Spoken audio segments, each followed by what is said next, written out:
Hello there. A few weeks ago, I wanted to upload a video about why solo game development is so darn difficult. And then this dude happens to upload a video somewhat like that, but only better. And also, he actually has some games under his belt. He's an actual game developer, he's more credible. So screw you. Respectfully.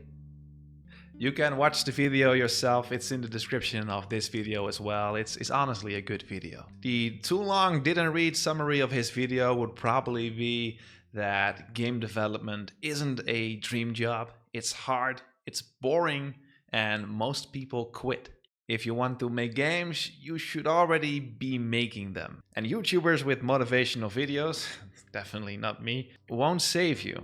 Start at a very early age. Game dev as a hobby, fine, but as a career, prepare for pain. You might feel somewhat demotivated after watching it though, and that's fine because just hold on for my take, and that is that he's right. Yeah, I'm sorry. He's right. Although he wasn't right about the devlog channels being doomed to fail.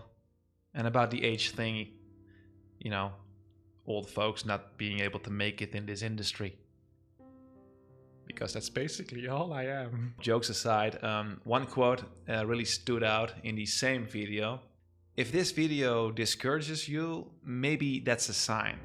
If it pisses you off and makes you want to prove me wrong, you might be on the right track. And that's really true. I think even if you're not 12 anymore. Doesn't mean it's gonna be easy though. In the video that I originally wanted to make, I used this metaphor. It's like there is a firewall you've got to break through to become successful in this business. And to get through it, you have to be an expert in everything. Audio design, game design, level design, programming, art, marketing, and even business development.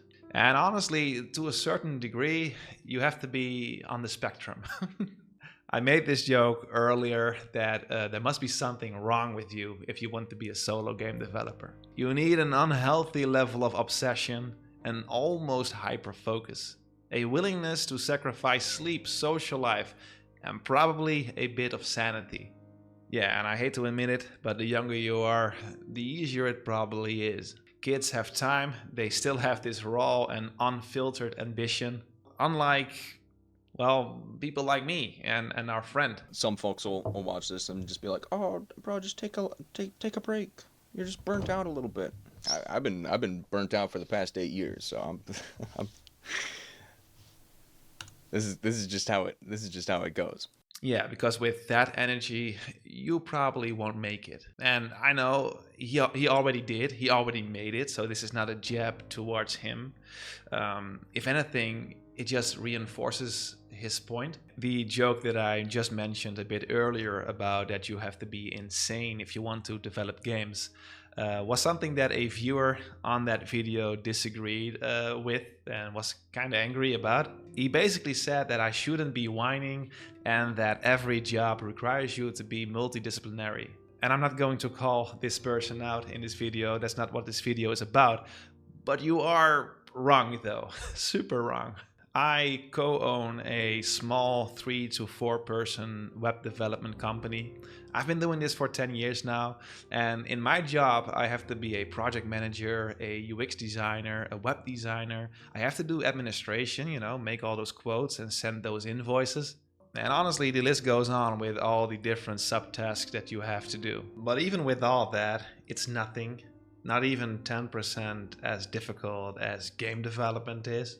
And the biggest reason is that most jobs, like web development, kinda stay in their lane. Even though you have to learn different disciplines, they still feel like they belong in the same domain. If I'm developing a website for a barber, for example, then I'm not expected to learn how to cut hair myself. And that's basically how game development feels like. It's not as simple as just learning to web design and to program, which is already a challenge on its own. With game development, it feels like you should have lived at least 4 different lives to be an expert in storytelling, sound game design, music composition, programming, level 3D design, modeling, AI systems, animation, rigging, building, UI and UX design, copywriting, sound.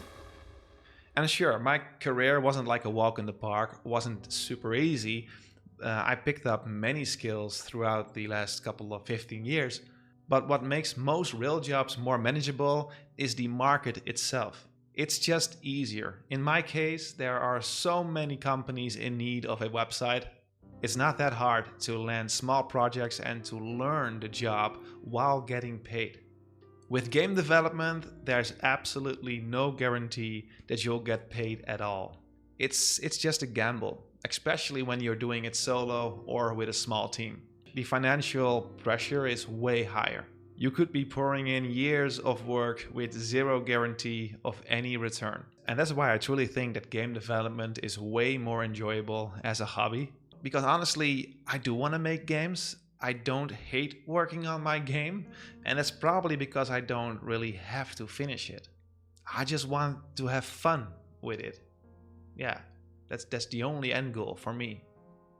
And trust me, it's surprisingly easy to slowly but steadily improve your skills when you are enjoying yourself, without the weight of financial pressure dragging you down.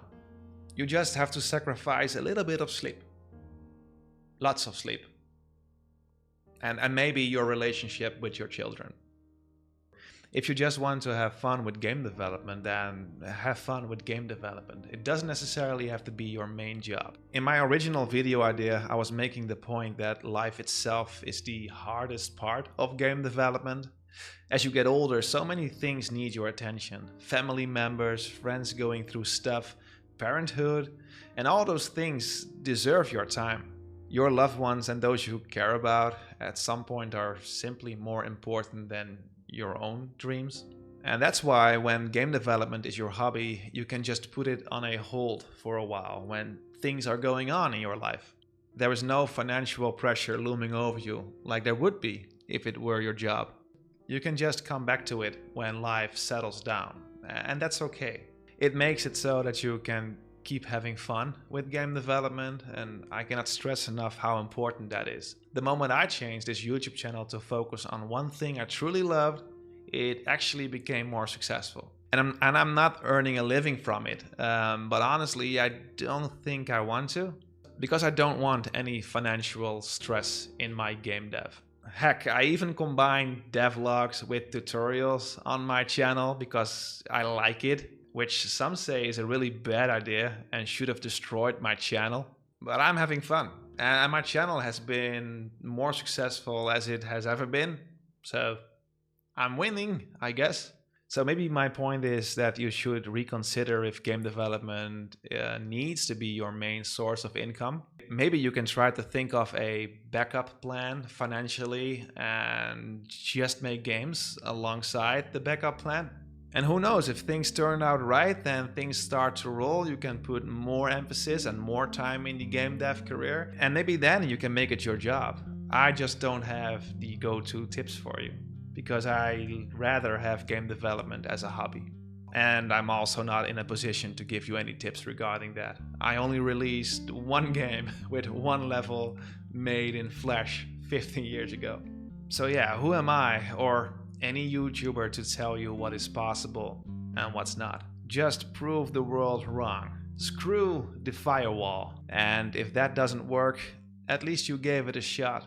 And that already puts you ahead of most people. Yeah. Sleep. Bye-bye.